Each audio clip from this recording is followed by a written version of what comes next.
యేసయ్యా నీవే నా ప్రాణము, నీవంటే నాకెంతో ఇష్టము. యేసయ్యా నీవే నా ప్రాణము, నీవంటే నాకెంతో ఇష్టము.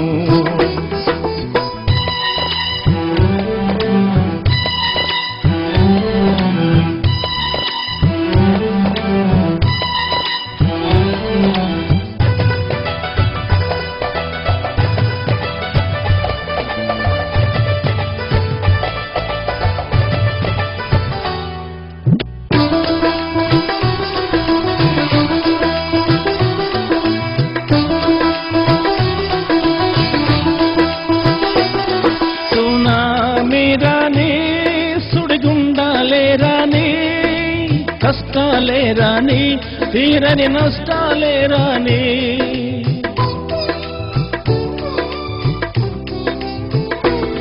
సునామీ రాని, సుడిగుండాలే రాని, కష్టాలే రాని, తీరని నష్టాలే రాని, కరువైనా రాని, ఎంతో బరువైనా కానీ, ఏదైనా రాని, పోతే జీవితమే పోనీ.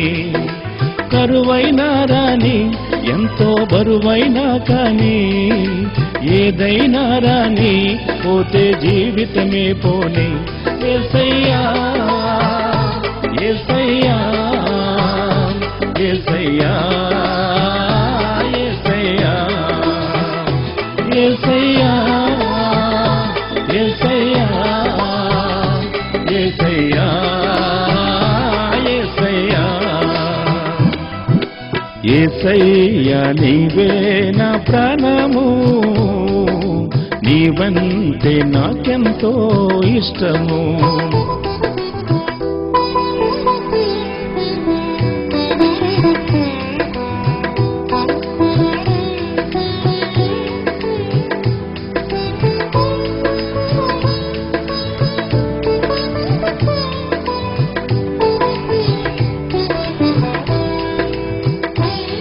ధనము లేకున్నా, ఆరోగ్యము లేకున్నా, బలము లేకున్నా, ఎవరు తోడు లేకున్నా,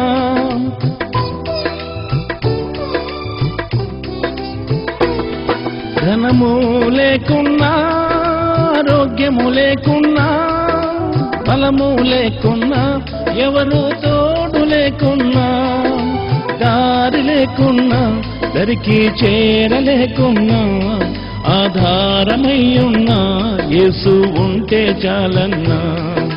దారి లేకున్నా, దరికి చేరలేకున్నా, ఆధారమయ్యున్నా, యేసు ఉంటే చాలన్నా.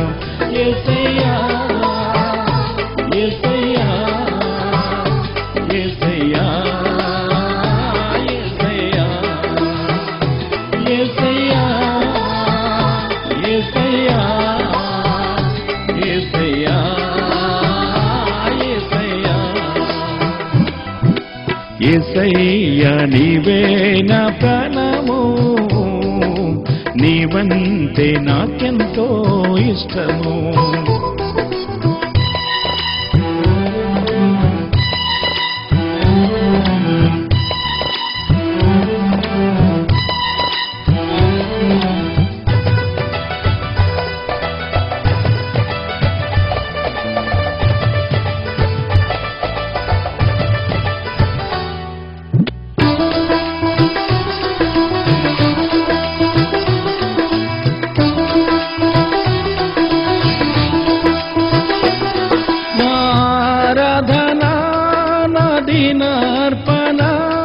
అర్పిల్తునయా, స్తుతియుతునయా,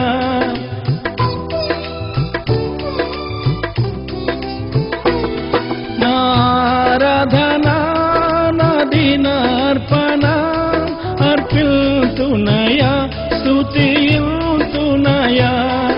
ఏ స్థితికైనా దుస్థితి అయినా, ఆనందమైన అంధకారమైన, ఏ స్థితికైనా దుస్థితి అయినా, ఆనందమైన అంధకారమైన యేసయ్యా యేసయ్యా యేసయ్యా యేసయ్యా యేసయ్యా యేసయ్యా యేసయ్యా యేసయ్యా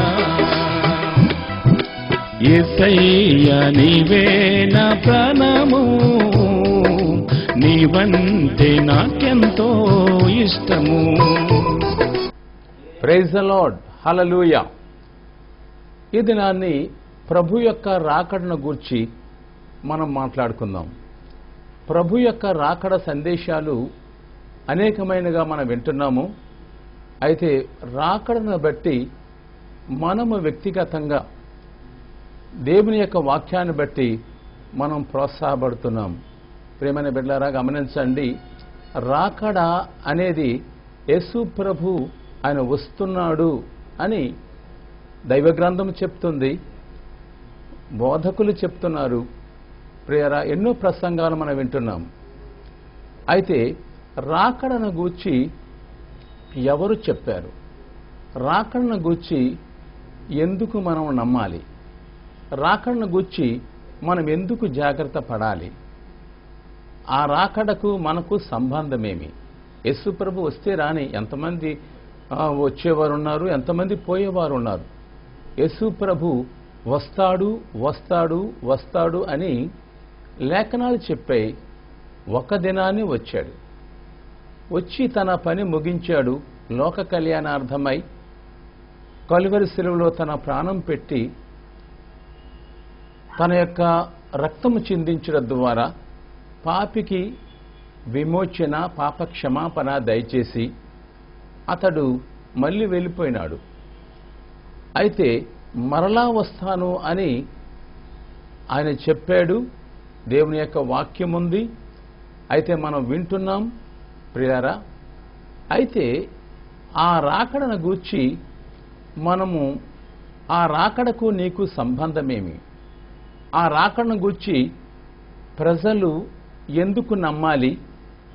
ఆ రాకడను గూర్చి మనము నమ్మకపోతే మనకు వచ్చేటువంటి ప్రమాదమేమిటి? అందువల్ల రాకడను గూర్చి మనము క్షుణ్ణంగా నేర్చుకోవలసి ఉన్నది ప్రియారా. అందువల్ల ఎవరు నిర్లక్ష్యం చేయకూడదు. యేసు ప్రభు తన యొక్క వర్తమానము ద్వారా, ఈ రాకడ సందేశము ద్వారా నీతో మాట్లాడుతున్నారు. కాబట్టి నువ్వు చక్కగా నీ సమయాన్ని వాక్యం వైపు మళ్లించి నీవు ఆశీర్వాదం పొందాలి అని ప్రభు పేరట మనవి చేస్తూ ఉన్నాం. ఎందుకనగా ఇది చాలా ప్రాముఖ్యమైనటువంటి సందేశం. అన్ని సందేశాల్లో రాకడ సందేశం చాలా ప్రాముఖ్యమైన సందేశముగా మనం గుర్తించాలి. అయితే చాలామంది ఈ రాకడను గురించి చులకనగా మాట్లాడేవారు ఉన్నారు.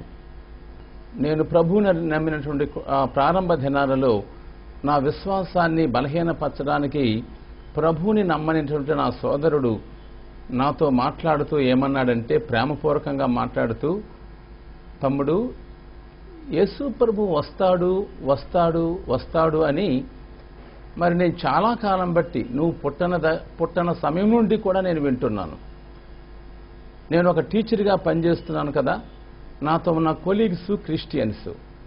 అయితే యేసు ప్రభు వస్తాడు అని వాళ్ళు కూడా ఎప్పటి నుండో చెప్తున్నారు. అయితే నేను ఇంచుమించు రిటైర్మెంట్కి వచ్చేస్తున్నాను, కానీ యేసు ప్రభు రావడం నేను చూడలేదు. కాబట్టి అవన్నీ అబద్ధాలు. వారు అలా చెప్తారు, అది మత ప్రచారం. దాని మీద మనం సీరియస్గా తీసుకోవడానికి వీలు లేదు అని ఆయన చెప్పాడు. అందువల్ల ఇలాగూ ఎంతోమంది యేసు ప్రభు యొక్క ఆ రాకడను గూర్చి చులకనగా అనుకునేవారు ఉన్నారు ప్రియారా. అంత మాత్రమే కాదు, యేసు ప్రభు ఇదిగో రేపొస్తాడు, లేకుంటే మాపొస్తాడు, లేకపోతే వచ్చే సంవత్సరం వస్తాడు, ఫలానా సంవత్సరం వస్తాడు, ఆయన వచ్చే సమయం అయిపోయింది, రకరకాలుగా డేట్లు చెప్పి వారు ప్రజలను భయభ్రాంతులుగా చేసేటువంటి వారు కూడా ఉన్నారు. రావడము ఖాయము గాని, అయితే అతడు ఏ సమయం ముందు వస్తాడో, ఏ గడియ ముందు వస్తాడో, ఎప్పుడు వస్తాడో అది పరలోకమందు తండ్రికి తప్ప కుమారునికైనను దూతలకైనను తెలియదు అని ప్రభు సెలవిచ్చాడు. అందువల్ల ఆయన వచ్చేది ఖాయము గాని అది ఎప్పుడు వస్తారో తెలియదు. కాబట్టి ఏ మాటలు వినుచున్నా మనము సిద్ధముగా ఉండాలి, జాగ్రత్తగా ఉండాలి. ఆ మాటలు మనము లక్ష్య పెట్టి ఉండాలి. మీరేమి వింటున్నారో జాగ్రత్తగా చూసుకుని మార్కు 4:24లో మనం చూస్తున్నాం. అందువల్ల యేసు ప్రభు వస్తాడు అని ఎలా మనం నమ్మగలం? ఎలా నమ్మగలము అనంటే వాక్యాన్ని బట్టి మనం నమ్మగలం. ఎందుకు వాక్యాన్ని బట్టి మనం నమ్మాలి? ఎవరో రాశారు ఈ మాటలు, క్రైస్తవ భక్తులు వారికి అనుకూలంగా రాసుకున్నారు అని మనం అనుకుంటాం.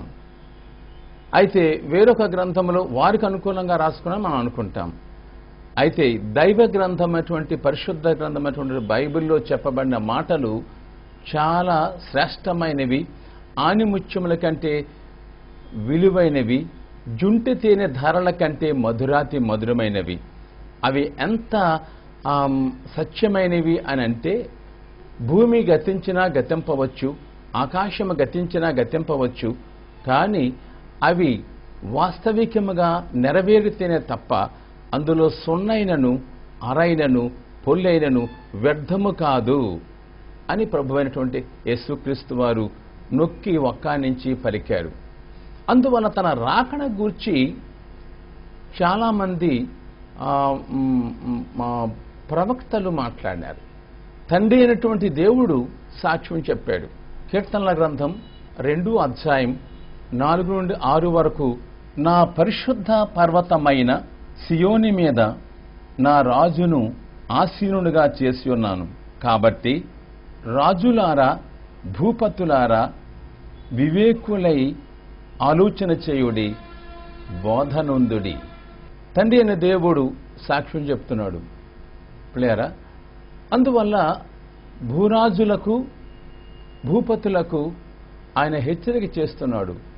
యేసు ప్రభువు రారాజుగా వస్తున్నాడు. భూలోకంలో ఎంతోమంది రాజులు ఉన్నారు, చక్రవర్తులు ఉన్నారు, రాజ్యాలు స్థాపించారు, గొప్ప కార్యములు చేశారు, వారు వెళ్ళిపోయినారు ప్రియారా.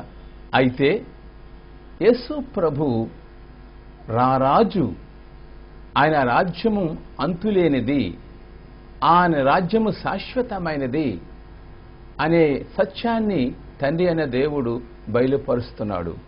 అందువల్ల నువ్వు రాజువైనా, అధికారివైనా, ఘనుడవైనా, గొప్పవాడువైనా, ధనికుడువైనా, సైంటిస్టువైనా, చక్రవర్తివైనా, ఎవరైనప్పటికీ కూడా రారాజు యేసురాజు ఆయన రాబోతున్నాడు. ఈ భూలోకమందు 1000 ఏండ్లు తన సంఘముతో, పరిశుద్ధులతో తన పాలన చేయబోతున్నాడు. శాంతి సమాధానాలు నెలకొల్పబోతున్నాడు. అందువల్ల ఆ రాజ్యములో నీవు ఉండాలని, ఈ రాజ్యము శాశ్వతము కాదు అని, ప్రభు రాజ్యము యుగయుగాలు నిలుచునని ప్రభు నీతో మాట్లాడుతున్నాడు. అందువల్ల భూరాజులారా, భూపతులారా, రారాజైన యేసుని నీవు కలుసుకోవాలి అని అనుకుంటే, ఆయన రాకడలో నువ్వు కూడా ఉండాలి అని అనుకుంటే, ఆయన రాజ్యములో కూడా నీవు కూడా ఉండాలి, ఆరని అగ్ని తప్పించుకోవాలి, పాతాళానికి పోకుండా చూచుకోవాలి అని అనుకుంటే, తండ్రి అనే దేవుడు తన కుమారుడైనటువంటి యేసుక్రీస్తు యొక్క రాజ్యము కొరకు మాట్లాడుతున్నాడు.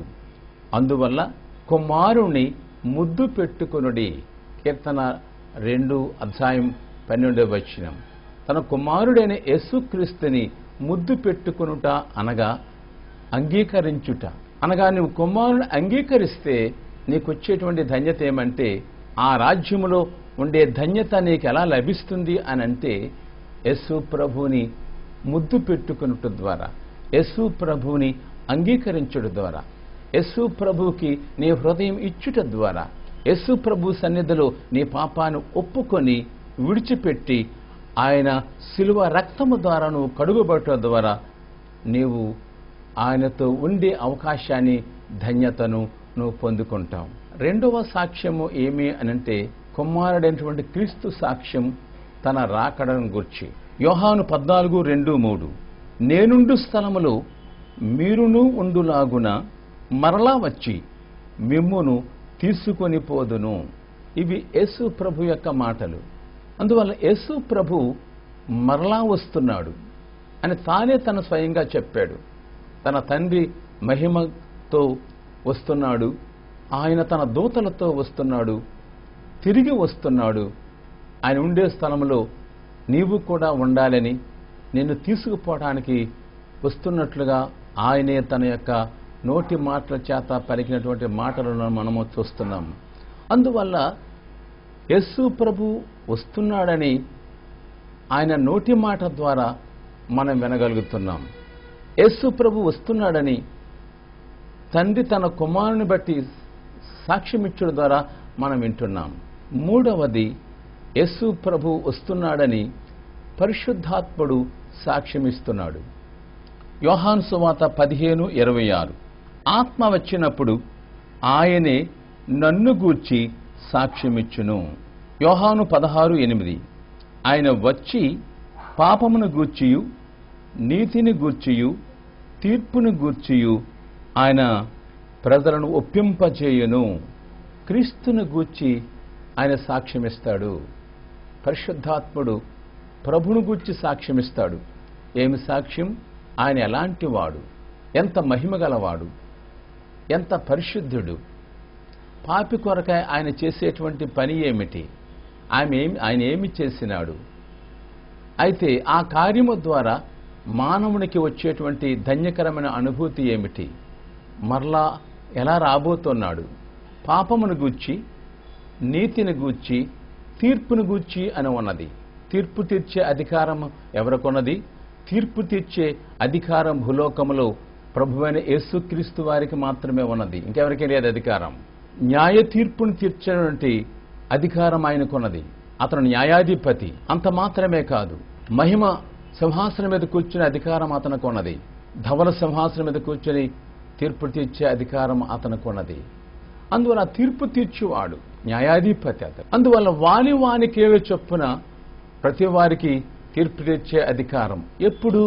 ఆయన రాకడలో జరిగేటువంటి సంభవం. అందువల్ల పరిశుద్ధాత్ముడు ఆయన రాకడం గూర్చి హెచ్చరిక చేస్తున్నాడు. ప్రభు యొక్క రాకడను గూర్చి ఆయన మాట్లాడుతున్నాడు. తండ్రి అయిన దేవుడు మాట్లాడినాడు, కుమారుడైన దేవుడు మాట్లాడినాడు, పరిశుద్ధాత్ముడు అయిన దేవుడు మాట్లాడినాడు. ఇప్పుడు దేవదూతలు మాట్లాడుతూ ఉన్నారు. అపోస్తల కార్యములు 1:9 గలిలయ మనుష్యులారా, ఏ రీతిగా యేసుక్రీస్తు పరలోకమునకు వెలుట మీరు చూచితిరో ఆ రీతిగానే ఆయన తిరిగి వచ్చునని వారితో చెప్పిరి. దేవదూతలు ప్రభువుని గూర్చి మాట్లాడుతున్నాడు.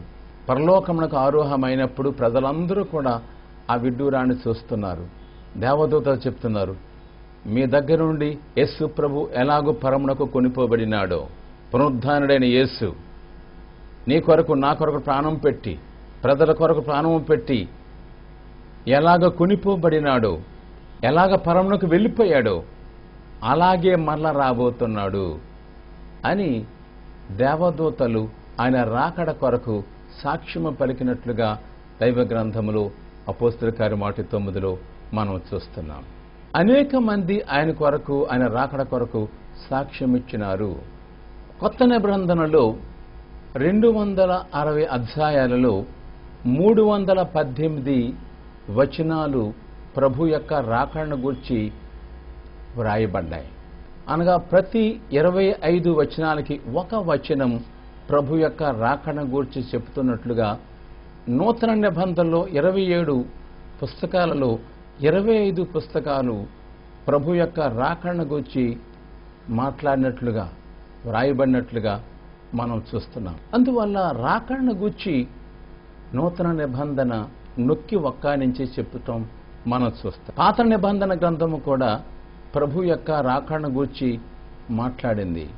యోబు నా విమోచకుడు సజీవుడని చెప్పాడు. అలాగే కీర్తనలలో ప్రభువును గూర్చి రాయబడి ఉన్నది. ప్రభు యొక్క రాజ్యము ఎంత సమాధానముతో కూడినది, 1000 ఏండ్ల పరిపాలన ఎంత ఆశీర్వాదంతో కూడినది అనే సత్యాలు ఆయన రాశాడు. యెహెజ్కేలు అనే రాకడ గురించి రాశారు. ఈ విధంగా పాత నిబంధన ప్రవక్తలు అనేక మంది ప్రభువును గూర్చి రాసినటువంటి ఆ సూక్తులను మనం చూస్తున్నాం. ఈ విధముగా మనం ఆలోచన చేసినప్పుడు యేసు ప్రభు రాకడను గూర్చి ఎన్ని సాక్ష్యాలు, ఎన్ని రుజువులు దైవ గ్రంథాన్ని బట్టి మనం చూడగలుగుతున్నాం. యేసు ప్రభు రాకడను గూర్చి ప్రభు యొక్క బల్ల సాక్ష్యం చెప్తూ ఉంది. కొరింథీయులకు రాసిన మొదటి గ్రంథం 11వ అధ్యాయం 26వ వచనం. ఈ రొట్టెను తిని ఈ పాత్రలోని త్రాగునప్పుడెల్లా ప్రభు వచ్చు వరకు ఆయన మరణమును ప్రచురింతుదురు. ఈ రొట్టెను తిని ఈ పాత్రలోని త్రాగునప్పుడెల్లా ప్రభు వచ్చు వరకు అనే మాట ఉంది. అంటే నువ్వు బల్లను సమీపించే ప్రతి సమయములో కూడా ప్రభు వచ్చును. ఎప్పుడు వచ్చును? ఒక దినమున వచ్చును. ఆయన రాకడ వచ్చును. అందువల్ల ఆయన రాకడ పర్యంతము ఈ కార్యం జరగాలి. ఆయన రాకడ పర్యంతము ఆయన మరణాన్ని ప్రకటించాలి. ఆయన రక్షకుడిని చెప్పాలి. ఆయన ప్రపంచ మానవాళి కొరకు తాను ప్రాణం పెట్టి తన రక్తాన్ని ఒలికించి ఆ రక్తము ద్వారా మానవాళికి పాప విమోచన, పాప క్షమాపణ ఆయన అనుగ్రహించినాడు అనే సత్యాన్ని ప్రకటిస్తూ ఆయన రాకడను గురించి ప్రజలను హెచ్చరించవలసి ఉన్నది అని ఆయన బలను బట్టి మనము నేర్చుకుంటున్నాం. ఈ విధముగా ఆయన రాకడను గూర్చి తండ్రి అయిన దేవుని సాక్ష్యం, కుమారుడైన క్రీస్తు సాక్ష్యం, పరిశుద్ధాత్మని సాక్ష్యం, దేవదూతల సాక్ష్యం, నూతన నిబంధన గ్రంథము సాక్ష్యం, పాత నిబంధన గ్రంథము సాక్ష్యం, ప్రభు బల్ల సాక్ష్యం, అనేకమైన సాక్ష్యాలు మనం చూస్తున్నాం. అందువల్ల భూలోకములో భూమి నశించిన, సూర్యుడు నశించిన, చంద్రుడు నశించిన దేవుని యొక్క వాక్యము నశించేది కాదు. మనం అందరము రక్షణ పొందవలెను అని ఆయన ఉద్దేశమే ఉంది. ఉగ్రత పాలగుటకు ప్రభు నిన్ను నన్ను చేయలేదు. అందువల్ల రక్షణ పొందుటకే చేశాడు. కాబట్టి ఆయన రాకడ చాలా విలువైంది. ఆయన రాకడలో నీవు ధన్యుడివై ఆయనతో కూడా వెళ్ళాలి. ఆయన నువ్వు కలుసుకోవాలి. ఆయన విందులో నువ్వు ఉండాలి. ఆయన వివాహంలో నువ్వు వధువుగా ఉండాలి. ఆయనతో నువ్వు ఆనందించాలి. ఆ న్యాయపీఠం మీద ఆయన ఇచ్చేటువంటి బహుమానాలు నువ్వు అందుకోవాలి. లేకపోతే నువ్వు విడిచిపెట్టబడతావు. విడిచిపెట్టబడితే బహుభయంకరమైనటువంటి శ్రమలకు గురైపోతావు. అందువల్ల ప్రభు నిన్ను ప్రేమించి ఈ రాకడ కొరకు నిన్ను ఆయత్తపరుస్తున్నాడు. ఈ రాకడ యొక్క ప్రాధాన్యతను నువ్వు గ్రహించాలి అని నీతో మాట్లాడుతున్నాడు. యేసు ప్రభు వస్తే నాకేం, రాకపోతే నాకేమైనా అనుకుంటున్నావేమో. యేసుతోనే ఉంది నీ జీవితం ముడిపడి. యేసుతోనే ఉంది ఈ లోకము ముడిపడి. యేసుతోనే ఉంది ఈ యొక్క యుగం. అందువల్ల యుగాంతం రాబోతుంది సుమా.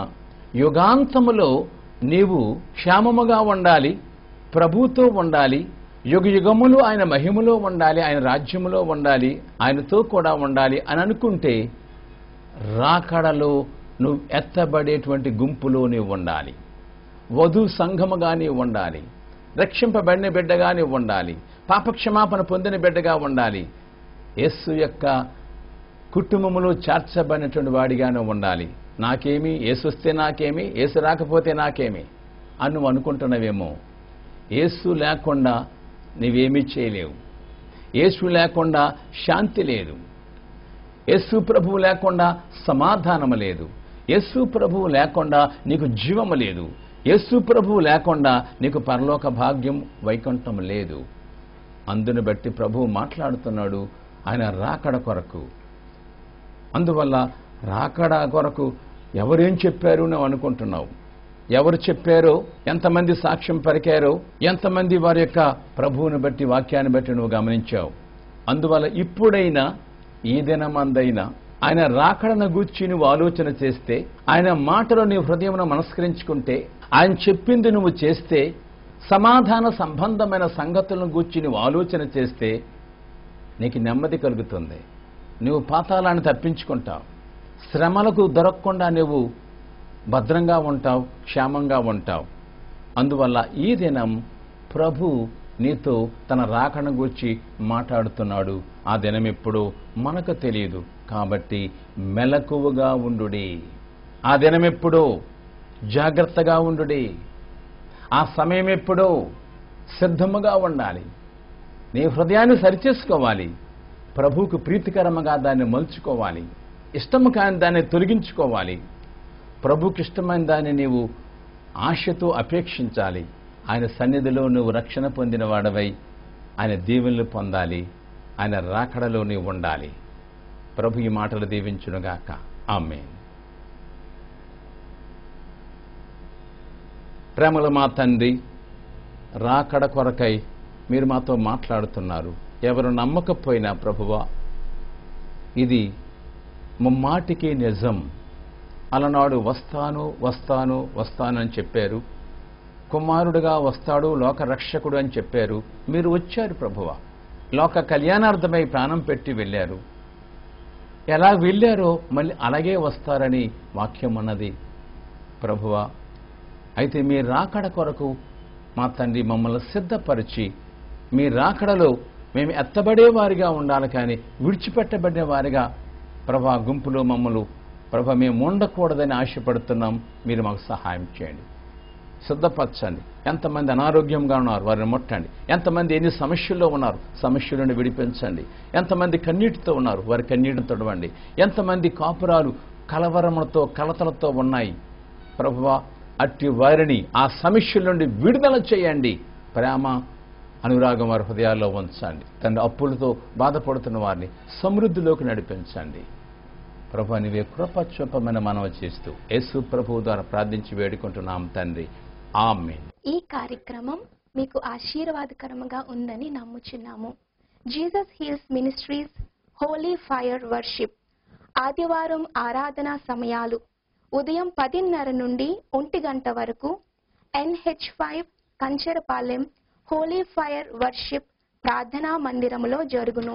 ఇంగ్లీష్ ఆరాధన ఆదివారం సాయంత్రం 6 గంటల నుండి 7:30 గంటల వరకు హోలీ ఫైర్ వర్షిప్ కంచరపాలెంలో జరుగును. మీ అందరినీ ప్రేమపూర్వకముగా ఆహ్వానిస్తున్నాము. మా address Jesus Heals Ministries Holy Fire worship, door number 36-79-32 NH5 Kancharapalem Visakhapatnam 530008. ప్రభువు మిమ్మును దీవించునుగాక. ఆమేన్.